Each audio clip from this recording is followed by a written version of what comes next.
Starting in 2013, the federal government has the Utah Data Center (UDC) nearly in full operation. This is a $2 billion complex with 100,000 square feet of computer space.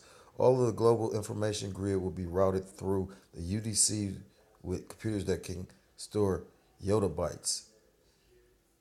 So that's some he's super beyond a gigabyte. I don't know how much that is, but yottabytes. Everything is digitalized about you will be stored there down to parking tickets. Nothing will be left out.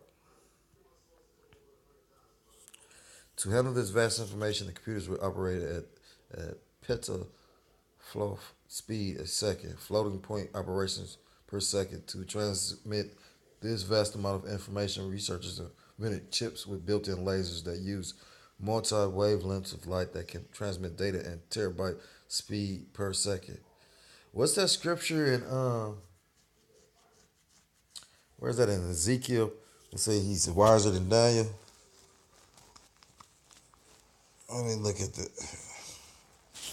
Yeah, he saw that some shit. That's deep, man. Bits transmitted, but ultimately, it's all through the Most High. You know, like I said, I'm not. I can remember scripture, but I can never exactly point to where exactly book, chapter, verse. Uh, so I'm calling out, things that scriptures that's coming to me. I hope you brothers are, listening, learning, and studying with me. So if I call out a scripture, you can go look it up yourself because I'm not going to get every one I think of. In addition to controlling buying and selling, we are now heading to a time of a total surveillance society, and that's the truth. You know what I mean? Take the time to look out your just take the time to look around your surroundings when you're walking down the street. You know what I mean? Your neighborhood, of course, and like your major downtowns. Of course, you don't see them everywhere, but you see them in the hood too. Like those little. In my city, I'm from Cleveland. We're in Cleveland. Our campus in Cleveland. Even in the inner city, in the ghettos. I mean, the police have their little monitoring cameras. You get what I'm saying? And who's to say they ain't audio? The RTA, our public transportation system, has cameras. You know what I mean? So, just backing up that point, every day a vast number of surveillance cameras are being installed throughout America. Every mall is under total surveillance. By 2015, the government plans for 30,000 surveillance drones in the sky. Now, if this says by 2015 and it's 2018, about to be rolling in 2019, I mean, and I have literally seen the police get out, and set a drone up, and so yeah. Well, not the police, long story short, we didn't know who this person was, but I guess he was an undercover policeman, off-duty police, or he was a guy that just, he might be a private contractor and do this. You don't know how this shit works. You know what I'm saying? Because Esau loves to pay for private people. You know what I mean? I was just listening to the news where they was talking about the guy that had to eject out of the plane and the plane crashed and the guy saved him. And they were saying how he's retired from the Air Force or whatever, but now he's a private contractor. You know what I'm saying? With the Air Force. He doesn't, no, the private contractor with the government. So, um, so if they saying 30,000 by then, just my point of speaking on this is just imagine how many it is now, though. There are now X-ray machines that can peer through the walls of your home and auto. The government is using robot insects wired with microphones for spying.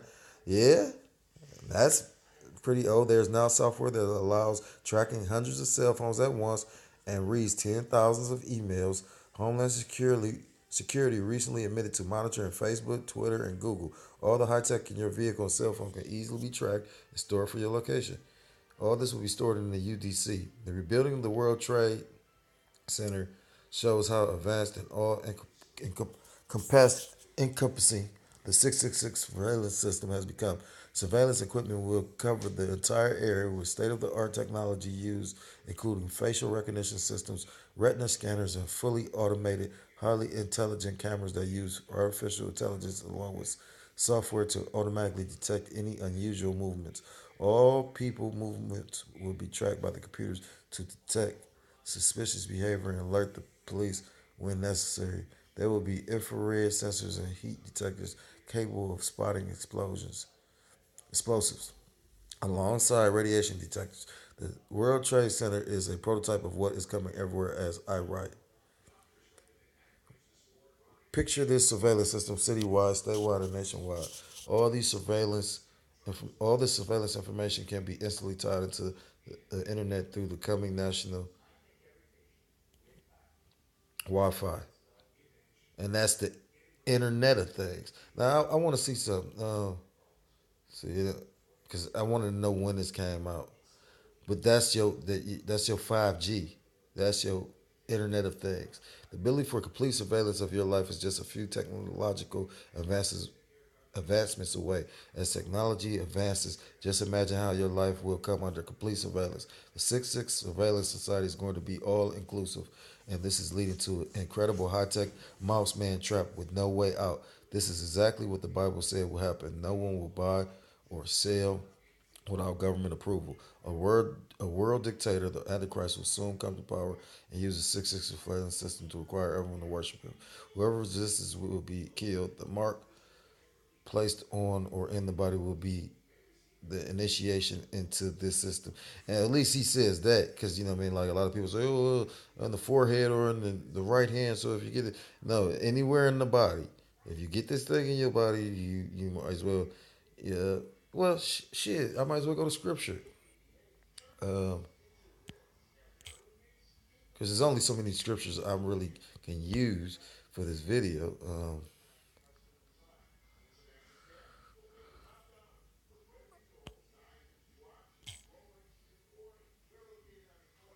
What is it? Revelations. Since he brought that one out anyway, I'm gonna bring out the one I was gonna bring out afterward, because we told you about the mark of the beast, but what's gonna happen to anybody that takes the mark?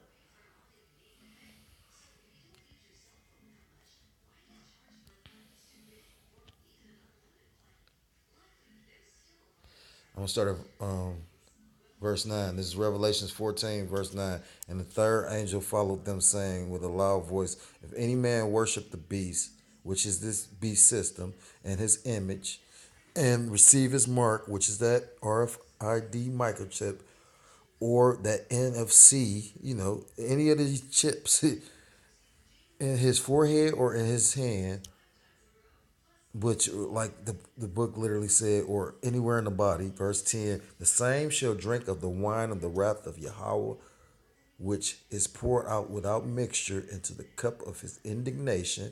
Let's go into that word indignation, or God, anger, the natural disposition, temper, character, movement, or agitation of the soul, impulse, desire, any violent emotion, especially anger, wrath, indignation.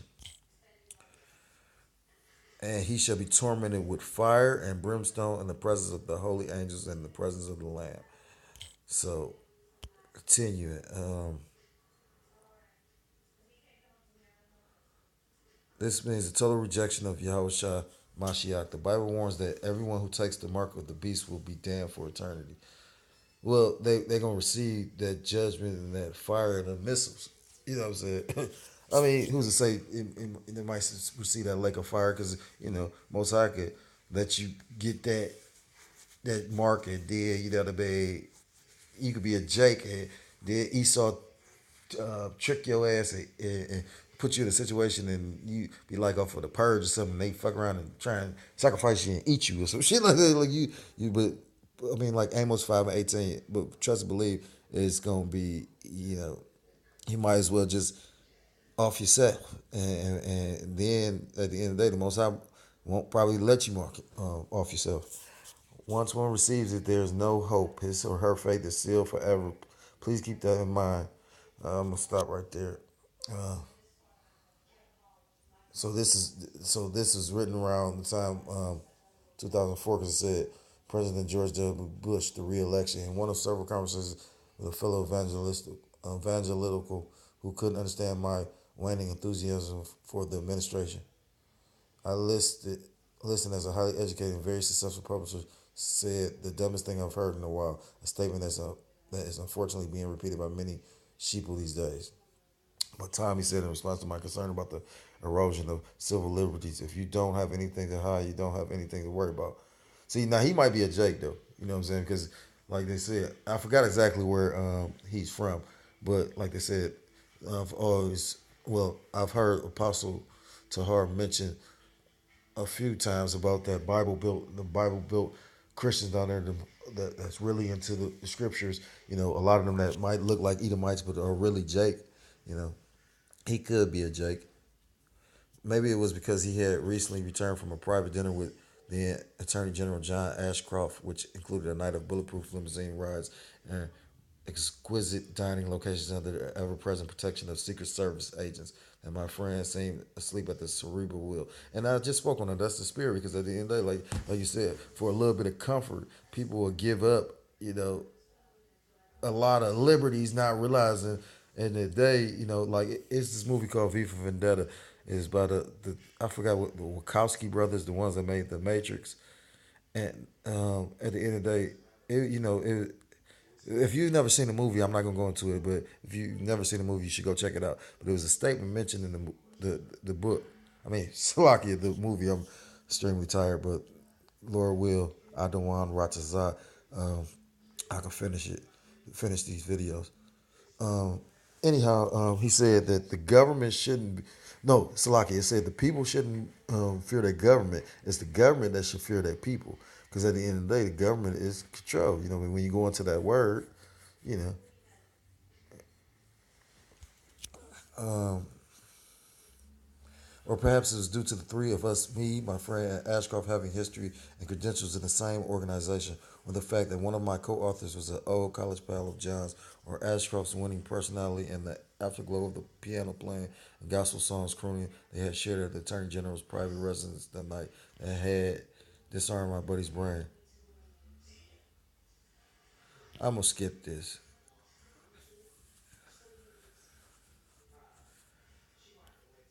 See, because he told me he a prophet.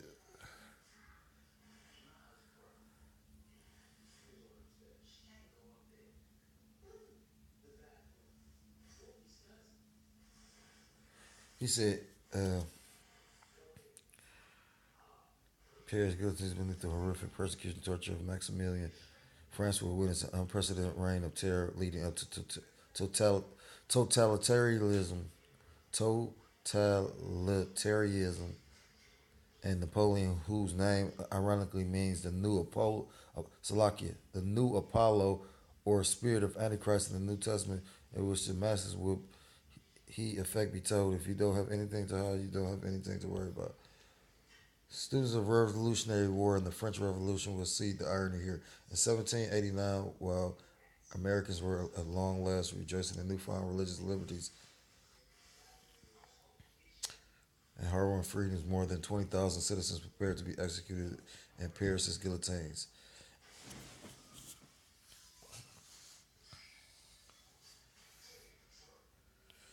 I'm not gonna. I'm gonna go ahead and skip.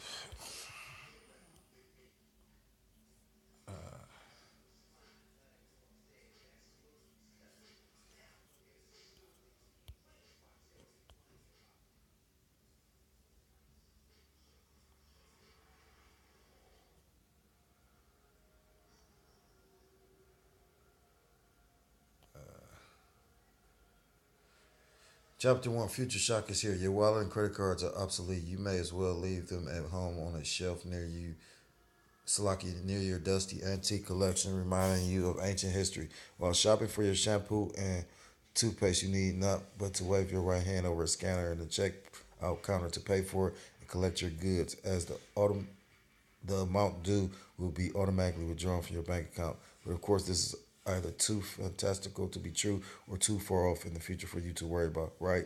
Server says incorrect. The technology we have established today already covers and exceeds such a feat. Take, for example, a standard laser scanner, be it handheld or fixed at any store checkout. The readings of barcodes and universal product codes by machine to report your purchases to computers already outdated news. The only old-fashioned cash registers in use in modern times are made of rainbow-colored plastic and produced by Fisher Price. How endearing! But just something like an implant in human beings, and the social outcry tremendous, said 10 years ago by Tim Willard, then executive officer of the World Future Society, a Washington, D.C. based organization that claims 25,000 members worldwide, including Future Shock author I think this is the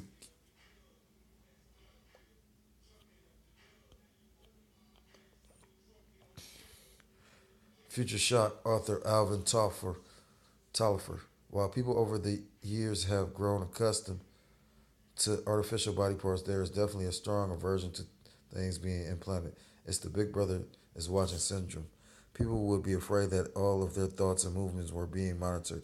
It wouldn't matter if the technology were there or not. People will still worry. But wait, we're getting a bit ahead of ourselves here. First, we need to define the term future shock and how it came into our vocabulary.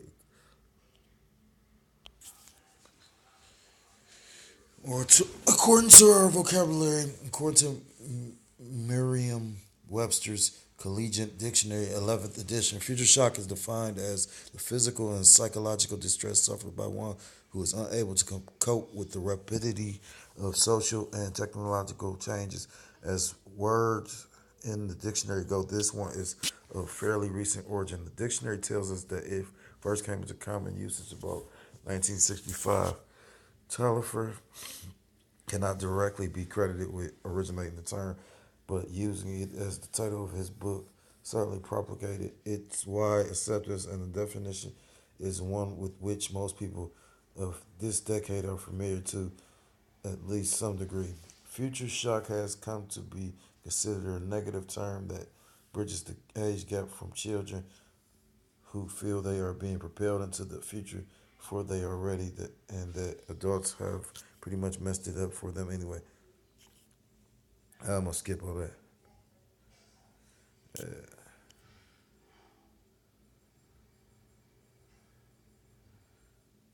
And the most distressing symptom of future shock is the dehumanizing feeling we experience that we are all becoming nothing more than numbers. And in fact, that is the truth. With the world shrinking because of travel and communication technology and the pressure by the powers that be to merge us all into a one world government, spell that new world order. The only way to organize us and keep track of us for our own good, of course, is to give us all simple identification method to give us all a single identification method that can be recognized worldwide. Not so future shock is real. It's just not very much in the future anymore. Future shock is here. Future shock is now. Perhaps Big Brother wasn't watching us by the year 1984, as Orwell's book titled speculates. But when you go into Orwell and brothers that haven't read 1984, should check it out because it's pretty much, like that's Esau for you. I don't know if that's just the way the Most High set it up or that's how arrogant Esau is. Sometimes it ain't meant for us to know. Sometimes I do ponder that though, because, but when you actually check out that book, it literally, it basically is like they was telling you about this before. It's like Esau not prophesying, but it's like they plans just be. I mean, anybody brothers in the truth, they know what I'm talking about. Like, it's like Esau is like they be taunting us, or it's just like the Most High is revealing their schemes. Like it's hard to explain. But for a brother in the truth or a sister, you should understand, or I would think they would understand what I'm talking about. Um, but Orwell's book title speculates, but he wasn't all that far off target. This technology is here now via fiber optics, satellites, and other modern marvels for Big Brother to sit on the information superhighway right in your living room. The only difference is that during the time from 1984 to now, we have been brainwashed into believing that this is a wonderful thing. So Big Brother didn't have to force his way in, as Orwell postulated. He is with us by our own invitation, which is true because, like I said, at the end of the day, people will give up freedoms for convenience and all that. You know what I mean? Like you got people that don't even shut or I let a few people. You got people that's really for whatever reason. Like you can see YouTube videos. That's the mark of the beast, and you got some people that's real adamant about it, but you got some people that just like embracing it and don't give. Oh yeah, that ain't shit. You know what I mean? Like because they looking at the convenience of everything. Oh wow, I ain't gotta. Motherfucker can't steal my car keys. They can't steal my wallet anymore. Like it, and they thinking it's a great thing when it's not, though. You know what I mean? Like, but that's the strong delusion the Most High placed upon them. Biochip RFID technology. I'm gonna stop here and start back at that part.